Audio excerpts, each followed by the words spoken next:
This is Kerry Artak with Wicked Stocks, bringing you a weekly update in the Mag 7. This is for the week, by the way, of Monday, September 8th, 2025. I should have a fancy date, sign up at the top, but I don't. So this is for the week of September 8th. Anyway, we'll start with Google, big, or Alphabet, a symbol GOOGL, big rally last week. We closed comfortably above this 2.5-year channel top that this week is at 221.72. A favorable ruling on their antitrust case. The Department of Justice, I'm not going to go deep into that, but they're able to retain the integrity of their company. They don't have to break it up, the browsers, etc. So this is bullish for Google, bullish for Alphabet, holding above 221.72. I see realistically, and I think volatility will wane. We'll get back into a more methodic volatility that we've seen, over the last 4 or 5 months. And so this is I'm going to call this a 3 to 5 month objective. Now, of course, with last week's volatility, it could be a 3 to 5 week target, but I don't think so. I think possibly by the end of the year, 264.24, 273.57. It's a little less than a $10 range. And I can walk you through these. The first is 264.24. And this is basically you're taking the February high and you're subtracting that October 22 low. So you're taking the distance between these two extreme points, and then you're just adding it to the April low, which is C. And that takes you up to 264.24. So it's like, it's almost like a full swing off the intermediate low. And the full swing does come into play with the February high. You subtract the April low from it, and then you add it back to the February high. So B minus C plus B takes you to 273.57. I think this is a realistic longer-term objective now, and I'm going to hold to it as long as we continue placing weekly settlements above 221.72. If we fall back and close below 221.72, represented here by a horizontal line. If you're finding value in this analysis, it's only a glimpse of what we offer. Your real trading edge starts at wickedstocks.com. Each week, premium members receive 2 high-probability stock picks. Each one comes with a complete trade plan, including exact entry, profit target, stop loss, and regular updates so you can manage the trade with confidence. You'll also get daily video analysis in the top traded markets, the SPY, the Triple Q, and Nvidia, highlighting the key price levels, trends, and trade setups we're focused on. Whether you're day trading or swing trading, these insights help you zero in on the highest quality opportunities with clarity. Try it all free for 5 days. Cancel at any time. Then I see this area pretty quickly. This could be a 3 to 5 week target. 200.15 is this channel top, and it lines up well. I just have this sort of a horizontal line showing how this channel top lines up well with this old high area. So bound to be trouble here, but I do think that longer term, and I wouldn't call it an objective, but when you close back below a significant long-term channel top like 221.72, you could fall all the way back to channel support in the months to follow. And so there is the possibility that if we close below 221.72, we could fall all the way back to what is now in the mid 150s and climbing, by spring of next year into the 180s, that I think would become a clear-cut objective if over the next month or two we were, for whatever reason, to close back below 200.15. But for right now, all systems go to the upside, expecting 264 to 273 over the next 3 to 5 months. On to Amazon.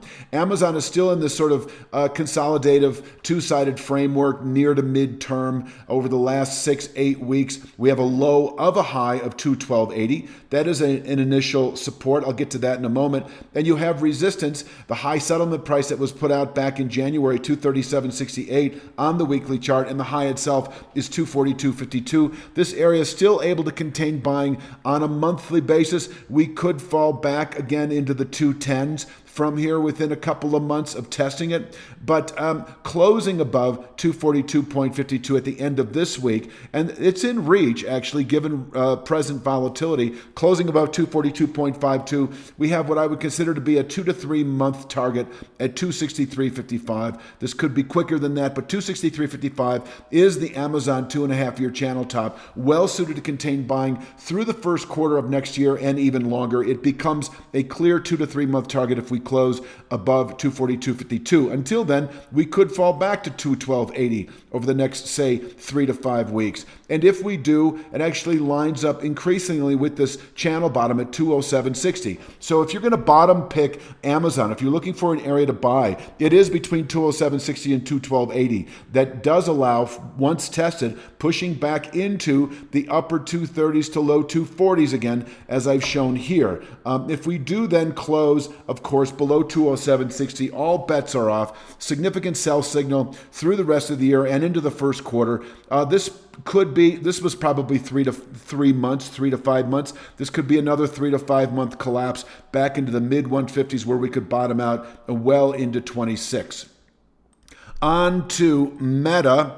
Meta actually tagged, well, it came close to, well, what it did is it slipped below a 3-4 month channel bottom last week. Did not close below it. I'd mentioned, had we closed below it, we'd have a near-term sell signal. And I'm going to jump to that actually right now, that if we do close below 746.48 this week, I am expecting 664.05. This is probably a 2 to 3 to 5 week collapse. This channel structure able to then contain selling through the rest of the year, and we could round up again. I don't see a good case for longer-term bearish continuation in Meta unless we were to also close below 664.05. And then I see the 522.37 formation, a realistic 2 to 3 to 5 month objective. But until then, near-term traders can buy 746.68, anticipating reaching the 832.01, a 2.5-year channel top. This one's actually more like 3 years for Meta. This is a significant zone of resistance.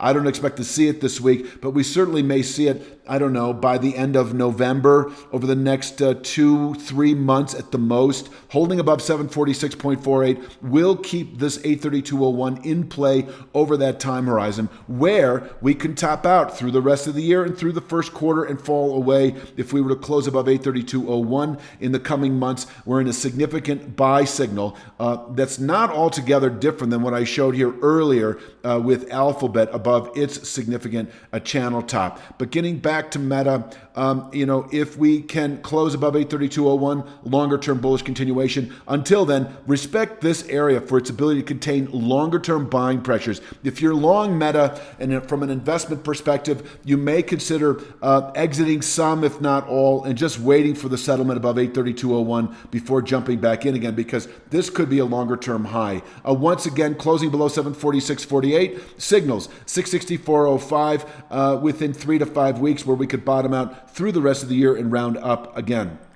Let's talk Apple. Now, Apple we put out on a weekly basis through our wickedstocks.com paid subscription, so I'm just giving broad brushstroke. Typically, I will give near-term and mid-term signals, and this week's has it in spades, but this is just broad brushstroke. What happened last week was Apple closed above this significant, this is a 1.5-year channel bottom that we rallied back up to, was considered an objective all along, and I'll take you to this chart. Following the April testing of this 5-year channel bottom, we'd mentioned within 2 to 3 months, you can anticipate a return to this former channel bottom, and that took more like 4 or 5 months. But here we are, closing above 236.36. I see the 276.43 long-term 5-year channel top as a realistic 3 to 5 month objective. I think over the next couple months, we should see a return to that December high of last year of 260.10. We could double top here for a while, a number of weeks perhaps,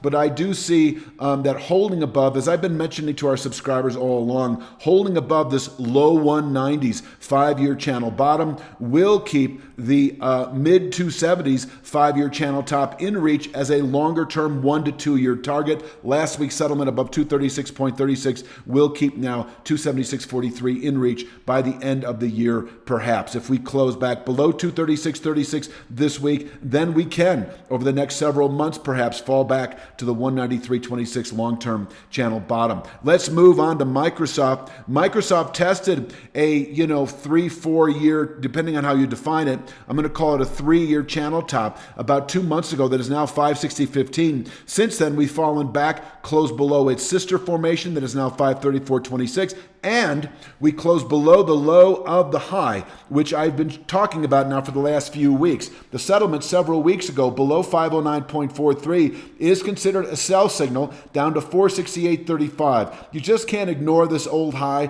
for its potential in containing a monthly, potentially quarterly selling pressures. We could round up from here, and then we would then determine what kind of structure exists at that point in time, which is why we put this out on a weekly basis. But with Microsoft holding below 509.43, you should expect 468.35 over the next month or two. I've also mentioned that the gravity of testing this long-term channel top, you mustn't disallow the longer-term possibility for continuing to unravel to channel support at 368.18. And I don't see a clear case for that. I'm just mentioning that, I do see 468.35 as a clear case, but if we were to then close below 468.35, I could see continuing to unravel in the months ahead all the way back to a 5-year channel, 4-year channel support at 368.18, where we could bottom out through 26 and on. If we close this week back above 509.43, we have a good September low. Within 2 to 3 weeks or so, I would expect 534.26, where we could top out. This would be a pretty good swing trade in the order of about, 25 points, right? And so if, it's very stair-step. I'm not about to say that if we close above 509.43, you can re-anticipate 560.15 as an objective. That would come into play if we were to then also close above 534.26, which would set up 560.15 as a retest, this significant long-term channel top, able to contain annual buying pressures, and we have fallen off of it nicely.